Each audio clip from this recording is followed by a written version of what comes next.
Alrighty, yo, what is going on, everybody? It's your boy, Mr. DDG94. You're back with another reaction video. Today, we finna react to when Randy Orton turned face in 2010. Oh, yes, when he turned from the Viper to the Apex Predator.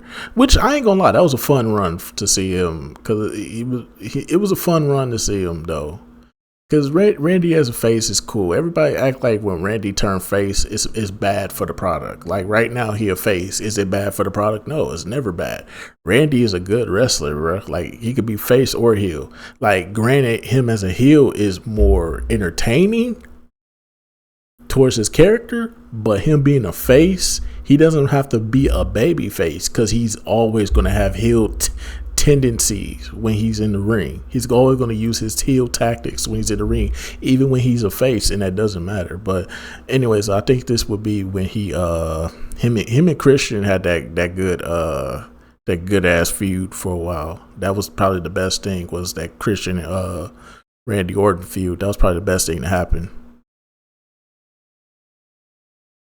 Fresh off a superb 2009, Randy Orton's 2010 was destined to continue his ongoing momentum as the Viper. He had developed into the coolest character in WWE, and Orton's intentions were clear. He wanted titles, but getting to that point brought him to cruel measures. Orton's dastardly actions left a black mark on just about everybody he touched. Triple H. His family was tortured and disgraced, but in the end, he failed to stop the momentum of the Viper. John Cena. He may have come out of it all proud, but getting to that point was hell. His father was kicked into oblivion, he was taken out and had to recover for 3 months and was constantly screwed over. But once Cena put a stop to the legend killer, he seemed to mellow out. And a mellowed out Randy Orton's still crazy. Even more wild than the entire roster, that's one thing for sure. So where did he go from here? He set his sights on the biggest prize, but suffered some setbacks caused by his own guys. This allowed Orton to pivot from a dastardly heel to a loved anti-hero. In other terms, he was now a face. The original plan called for Ted DiBiase to turn against Orton, but he didn't have the trust, and in addition, the crowds were loving Randy Orton. Even as a kid, around this time period, I started rooting for him despite being a heel. I knew where they were going with this. There was no way in hell that this guy was going to continue being a heel with the crowd loving him.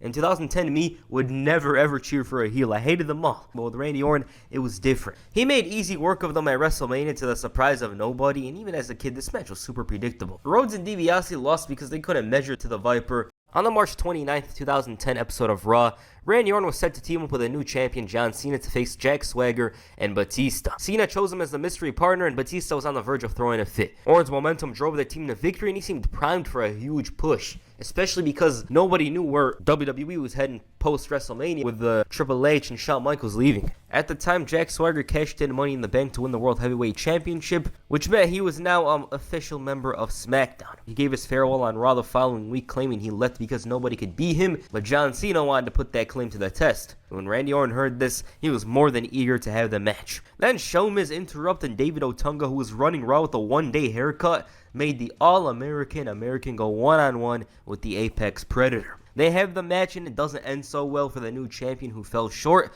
And with this, he unknowingly put Orton's name in the hat for a title shot, despite this being a SmackDown title. Out of everyone to confirm the match, it was David Hasselhoff, 2010 WWE. The match was Extreme Rules, and Randy Orton saw it as his opening.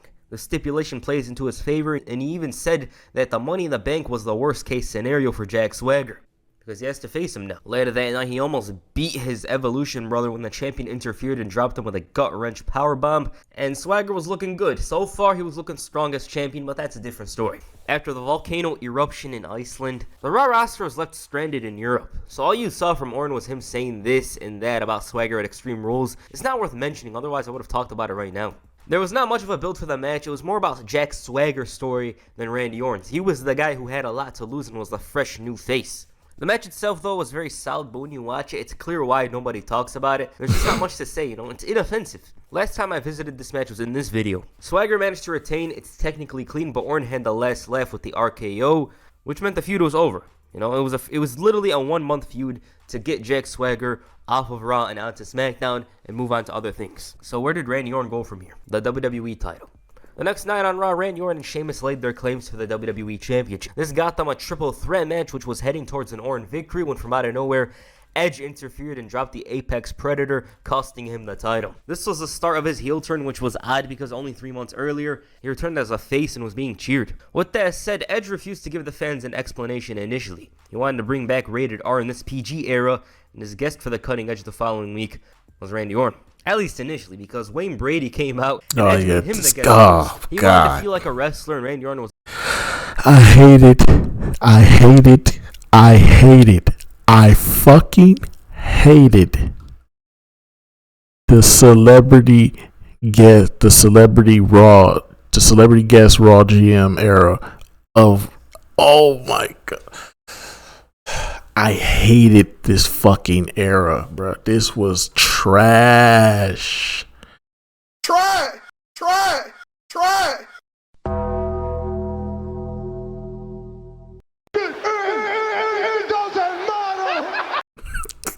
This shit was fucking trash. I hated the Raw guest GM, bro. Every celebrity they brought out, bro. Bringing out these B-list celebrities, bro. Don't nobody care about these people, bro. I hated this era Raw, bro. I hated it, bro.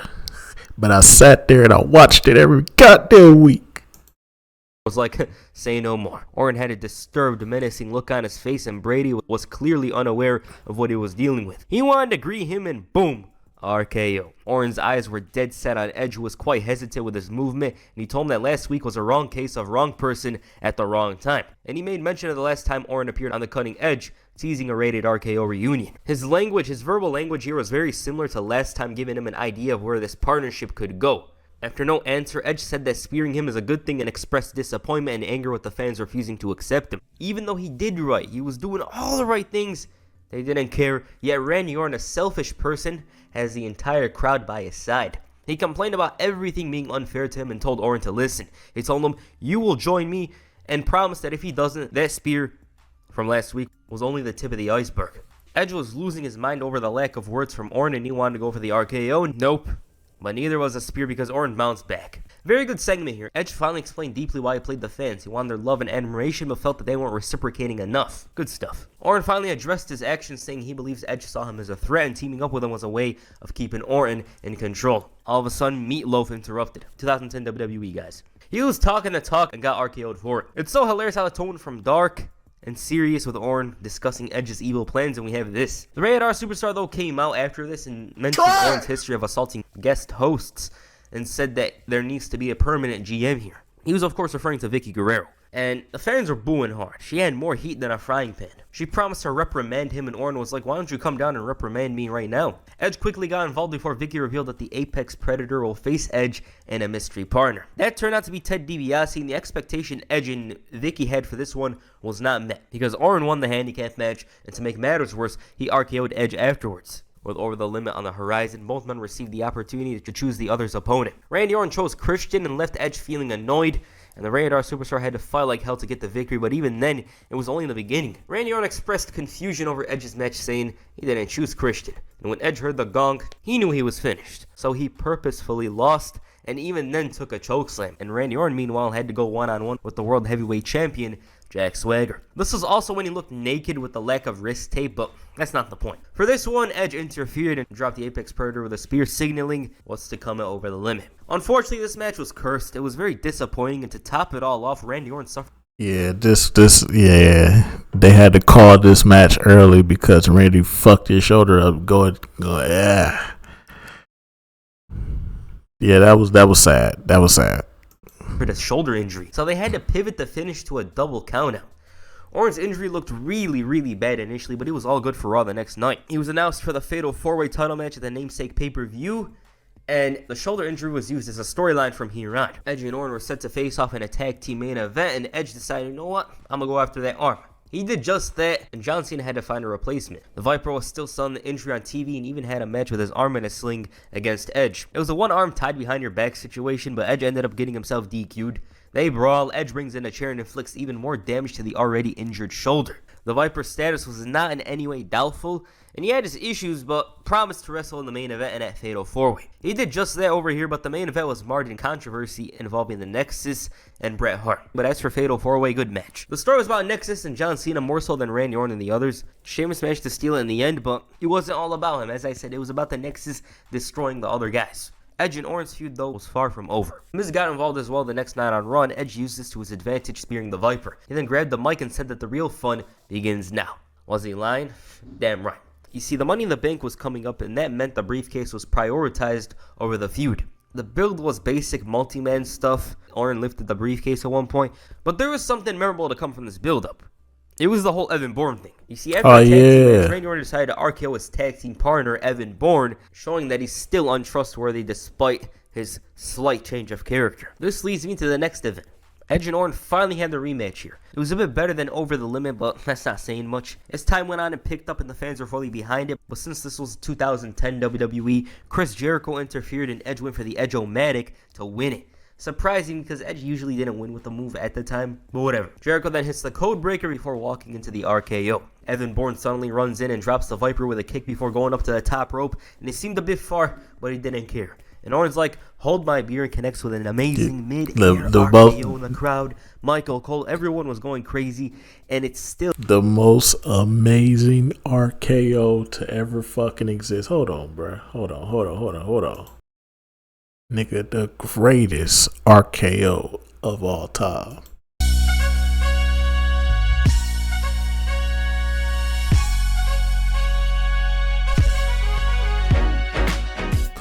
I'm sorry, I had to play it. I had to. I don't care. I had to play it. The greatest RKO to ever fucking exist, bro. Still talked about to this very day because of how ridiculous, how impeccable Randy Orton's timing was to catch Evan Bourne with a shooting star. It was just out of this world. It looked so out of place in 2010 WWE. Money in the Bank proved to be unsuccessful for Randy Orton. He had quite the performance but fell short to the Miz, who stole it from right underneath him. But it wasn't all bad for him because from here on, it was only up. He won the #1 Contenders Triple Threat match to earn an opportunity to face Sheamus for the title at SummerSlam. He was by far the most liked wrestler, probably the most popular on the entire roster. His intentions were unpredictable and you always felt like he was up to something. Sheamus got to witness the Apex Predator firsthand, and when trying to take advantage of this, took an RKO. So the Miz was ready to cash in. He comes in with the briefcase, about to win a title, and boom, RKO. Crowd goes insane as always, and all they needed to do now is give him the title because Orton was ready for it. His face run was a success up to this point. Sheamus promised to retaliate, saying he's leaving Orton the same way he left Triple H, but the Viper wasn't worried, saying Sheamus should focus on watching his match with The Miz. He promised to beat him so badly that he'll be in no shape to cash in the briefcase. The champion did watch the match from a distance and didn't budge from his place after seeing Orton make work of The Miz. The word around was that Sheamus was scared, and he confirmed these rumors, saying he was scared. Scared of what he's gonna do to Orton himself. He said that if anyone thinks he's taking the title, you better think otherwise, and showed a clip of himself. Sheamus showed zero fear and even called out Randy Orton to tell him face to face. The Viper here did not hesitate. He called him a liar for his claims and said that he had the opportunity to prove that he should be taken serious. And he's like, everybody takes me serious, fella. For Orton, it was a blown opportunity. In his eyes, he thought Sheamus blew it here. He's going to do the very same thing at SummerSlam when he loses the title. He also made sure to mention that Sheamus never beat him, and he denied this claim, saying John Cena and Triple H looked him in the eye. He said that just like Cena, he goes to the back of the line. Orton was very certain of his chances at SummerSlam, and acknowledged that if Sheamus wants to redeem himself, then do it now. And there's the notification. Michael Cole revealed that if somebody interferes in the title match at SummerSlam, they'll be suspended indefinitely. And he said that Orton will get no rematch if he loses. He also encouraged Sheamus to do something. He didn't, and Orton took advantage. Nonetheless, Sheamus fought back, only to fall in the same position that many had for years. And because of Orton's hesitancy and yearning of championship gold, he didn't do it.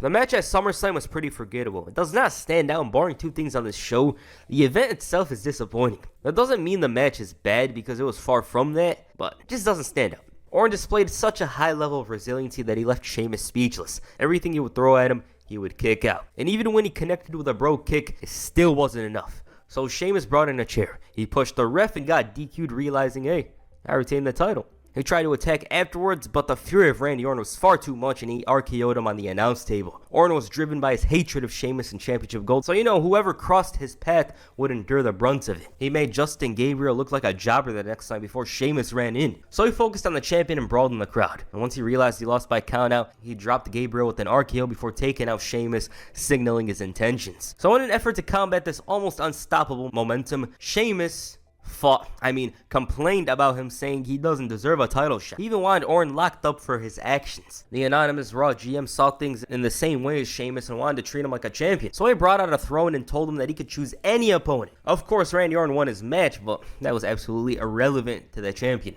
His decision was based on complacency. It was a storyline, a shrewd idea, very intelligent. For one, he wanted the match tonight instead of Night of Champions and gave the title match to Zack Ryder. He came out appreciating the opportunity but said that Sheamus made the biggest mistake of his life. That promo ended up being longer than the match and it was like 8 seconds. You just made the biggest mistake of your life. Sheamus was all happy saying he could take the night off at the pay-per-view because of WWE's rules and regulations, but Wade Barrett wasn't interested in any of this nonsense and invoked his title shot which he received from winning NXT. Barrett's request was accepted, but the match was a 6-pack challenge. Chris Jericho, Randy Orton, Edge, and John Cena. They locked their eyes on him before Sheamus shoved Barrett and gave him a taste of his own medicine. Jericho with the code breaker, Edge with the spear, Cena with the AA, and Orton with the RKO. Ahead of the pay-per-view, the Viper got himself a match against the leader of Nexus, and the winner faces John Cena on Raw Roulette. He had a score to settle after his team lost to Nexus on Raw 900, so that's why they had the match. As expected, the match had some drama. Darren Young interfered and cost Barrett the match was won, but the post-match action was far more chaotic. Edge and Jericho ran in there, and the Viper, despite all of this action, this drama unfolding, he looked untouchable. John Cena had a confrontation with his next opponent. The question was, can he stop the momentum? When they spun the wheel for the match, it landed on Table's match, and for Cena, he got flashbacks to the time he lost to Sheamus, but he felt this was different. He's like, new season of Raw, fresh start. Man, Raw in 2010 was crazy. We had Chad Johnson or Chad Ocho Cinco over here doing some introductions. It's a whole different world compared to current day WWE. This was the first match Cena and Orton had since December of 2009. There were two different things about this one, though. Orton was a face, and it was a tables match. First Cena and Orton match, good. It's not like their matches aren't good, it's just the expectation is high, especially because of the perception WWE has of the feud. But good tables match. There's a lot of drama since it was the go-home show of the pay-per-view. Everyone who interfered had a great chance of going through a table, and most of them did. Then of course there was that ending with Orton dropping Cena through the table with an RKO counter to the Attitude Adjustment. I mean, at this point it was clear as day he was going to be champion. It wasn't Sheamus, and it certainly wasn't going to be Purple Man. The match in Champions was good. It wasn't out of this world, and I think the setting and the match type were memorable, but the action wasn't. Nonetheless, the favorite Randy Orton fought through hell. He took out Jericho with ease initially, but as the match went on and on, his chances decreased, especially as Nexus interfered. But he managed to steer clear only to run into a Bro Kick. Despite this, he kicked out and rebounded with an RKO to win the WWE Championship. The face run that Orton had been anticipating in 2005 had finally come true. And it was well deserved because, as I said, Randy Orton was the most over babyface at the time. I thought I was cool for supporting Randy Orton over John Cena, who I just randomly hated because the fans hated at the time. The next night on Raw, Sheamus ruined Orton's moment and whined about having the title stolen from him. The champion was called pathetic, and he was gracious to return the favor, calling Sheamus pathetic for never beating him. But despite all this, he told Sheamus to get his rematch quick, otherwise complaining to his face will get him a punt to the face. The Celtic Warrior saw through all of this and found it laughable that Orton would intimidate him and even threaten to kick his head. This threat was welcomed by the champion, and this is when the anonymous GM interrupted. They announced that the title match will be inside Hell in a Cell, and Sheamus was happy. An environment he wasn't all too familiar with, yet he was comfortable, especially after taking out Triple H. Hell, he even told Orton to give him his gold now. The champion thought he was on crack, and he questioned his honor and asked him to hand the title. Orton, though, reminded him that he wasn't an honorable man and would even RKO his grandma to keep this title. Now, even Sheamus' grandma just to see the look on her face. Nonetheless, he handed him the title and hit an RKO. The build for the match at Hell in a Cell couldn't have been strong because of the 2-week length, but they made the most out of it. Why? Because Randy Orton flat out took Chris Jericho and wrote him off the show with a brutal punt. It showed that Orton, who hadn't channeled into that zone, could do it in an instant. The last time he punted somebody was long ago, and like that, Chris Jericho was gone. He was on hiatus again. And Sheamus was finally struck with fear. He finally realized what he was going up against inside that cell. Sheamus' tough guy image was going to be put to the test. Ever since he burst onto the scene, he constantly reminded everybody of his reputation and intelligently chose the correct moments to illustrate this. The match itself was solid. Of course, as intense as this feud was, it would not need a Hell in a Cell in another era. But this is when WWE brought the pay-per-view. Another thing to mention is that this match did not use much of Hell in a Cell. It was a full-on fight with very little involvement of the cell. There was this funny part where Sheamus hit the backbreaker on top of the steps and basically accomplished nothing. The challenger mostly focused on the champion's ribs and made a lot of progress. Orton had that vicious streak, but in some ways he took a backseat to Sheamus' mean streak, who proved he belonged inside the cell. Ultimately, Orton's RKO on top of the steps was decisive, and unlike Sheamus, he actually connected with a move on the steps. And that was enough for the victory. Good match. It didn't need Hell in a Cell because they used it as background, basically. The fight was mostly inside the ring, and it gave off a different style to Hell in a Cell. They didn't really need it. So where did he go from here? Wade Barrett. Barrett's contributions running Nexus eventually brought him to the WWE Championship. The main story though wasn't Barrett and Orton, it was more about Cena's involvement with the faction, and Orton threatened to punt him if he got in his business. Nexus also imposed their authority and tried to take advantage of Cena to prevent him from saving Orton during this attack, and even threatened to fire him if he didn't win the title. At the time, it seemed clear as day that Barrett's time was coming. He had the main character of Raw on a leash and was constantly looking strong. This match though, the bragging rights match, is very dry. It was dull on many fronts. The story didn't benefit Orton, the action was forgettable, and once it came to an end after the Nexus interference and John Cena drama, it was relieving. Of course, the final parts of the match weren't nice, but that's basic. The point of the story here is that Cena got in Orton's business, cost him the match, but also saved his job, so Orton RKO'd him. The champion was the third wheel in his own title reign, which is crazy because he wasn't no 2008 CM Punk, he was the most popular wrestler on the roster. And because of his attack on Cena, it meant they faced off again the next night. Except this time, John Cena had to fight for Barrett's option of a special referee. The match ended by DQ, meaning Cena won, and the leader of the Nexus wasted no time telling Cena that if he doesn't win the title at Survivor Series, Cena will be fired on the spot. However, Barrett winning the title means he's relieved of any duties relating to the Nexus. It was a no-win situation for the 10-time champion. For Orton, he was feeling the possibility of being wronged by John Cena, so this brought him out. He mentioned the tough situation he was in and was clearly conflicted. And the champion saw this as a sign of being screwed and said that if he does get screwed, Cena will be the biggest phony in WWE. Hustle, loyalty, and respect, especially respect, mean nothing, and he disobeys every... Well, didn't that age like fine wine? That's sadly that aged like fine wine. You gotta tell the truth, shit. That hustle, loyalty, respect don't mean nothing now. Oh man, who would have thought? 2025. If you tell me 15 years down the road we would get a heel Cena, I say, is Vince on crack? Like, nah, Vince ain't even in charge no more. He did? Nah, he did some fuck shit that got him kicked out. Sounds about right. Free champion, including himself, John Cena. He pressed him about being Wade Barrett's boy, and Cena went off on how Barrett runs things. He even went as far as to say that Barrett had the skills to win the title alone, but he won't. And there he was, the leader of the Nexus. He knew what kind of control he had over Cena and made mention of the stipulation. John Cena told me that he's not going to leave quietly, and regardless of the result, he's going to beat his ass after the match. Orton got involved and told Barrett he's going to beat him so badly that his stooge, Cena, is going to have to count to 10. Just as the brawl was about to begin, the anonymous Raw GM interrupts. Since they like drama, Cena's made the special referee for a tag team match involving Barrett and Orton. That match gave everyone a preview of Survivor Series as Barrett was on the losing end. Referee John Cena was back the following week to officiate a 10-man tag team match. Randy Orton, R-Truth, Daniel Bryan, Mark Henry, and The Miz faced the Nexus. Miz's briefcase was more broken than WWE 2K20 here. Actually, that's wrong. But Nexus used some devious tactics behind Cena's eyes to win the match, and Barrett acted like he accomplished a title victory as the group lifted him up. Orton was slowly getting more and more worried about Survivor Series and came to the conclusion that he should punt Cena in the face to prevent himself from getting screwed. The Viper was incensed and straight up brawled with Cena later that night, and his opportunity to punt him wasn't even close to happening here. So the anonymous GM wanted them to feature on Piper's Pit. Orton made a late appearance and saved the best for last. This image clearly illustrates what he was up against, as Barrett basically forced Cena to be an outright Nexus member with the t-shirt, with his allegiance, all that. He once again reiterated his statement from earlier and said that he thought of a better option, and he went after Barrett. Orton followed up with a failed punt attempt on Cena and took the FU.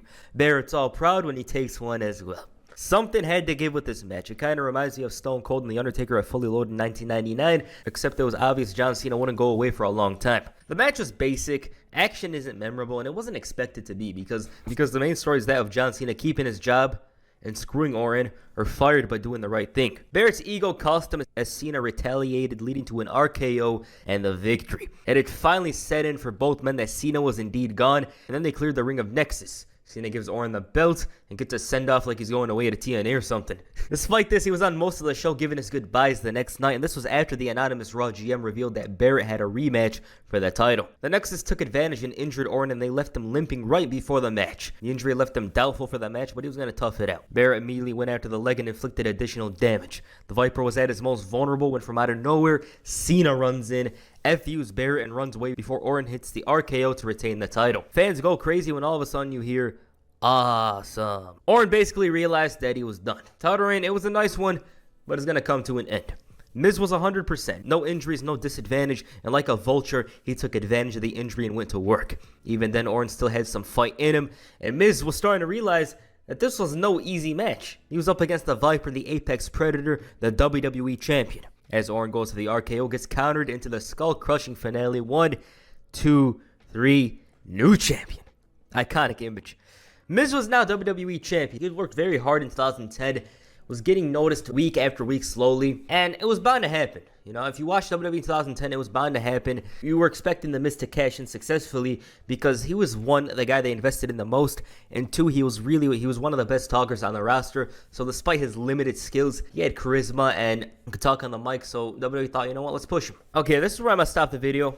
I actually thought about continuing with the Miz and CM Punk feuds, but I already did them in this video, so you can go check those out. But overall, Randy Orton here was very, very over. He was arguably at his most popular as a babyface. His storylines just happened. You know, they weren't great. They weren't amazing. They were nothing like that. They just happened. The Edge story had some potential to it, but it really didn't fulfill the expectation that you would think of when hearing Edge and Randy Orton. His feud with Sheamus was a way of giving him the... Nah, they did a better job with that in 2020. In 2020, they did a better job with Orton and Edge. But here, it didn't go as planned. No. A title, which he deserved. As he was, as I said, most over babyface on Raw. He was very popular. He had every fan on his side. Well, for the most part, I believe. And overall, I feel like people forget just how over Randy Orton was. So I decided to make this video. I was like, you know what? Let's talk about the time when Randy Orton was at his most popular, arguably. This guy was getting a ridiculous reception on a weekly basis because he was basically the PG era version of Stone Cold. He was unpredictable. He was crazy. He did whatever he wanted to do and didn't care if it was a babyface, a heel, whoever was by his side. He didn't care if he would backstab them, attack them, RKO them, whatever. If it meant he'd get a slight advantage or some title, he would do it. So yeah. Alright, what do you guys think of Randy Orton's run? Please comment down below, and that's for his video. Make sure you hit the punt on the like button or perhaps the RKO on the subscribe button. Alrighty, man. That's just gonna about do it for this one. Most definitely. This was probably during WWE's worst period. Randy Orton was probably at his best. So when WWE is at their worst, Randy is at his best. That just shows the greatness of Randy Orton. But anyway, so that's just gonna about do it for this one. I will see you all in the next video. Till then, peace out.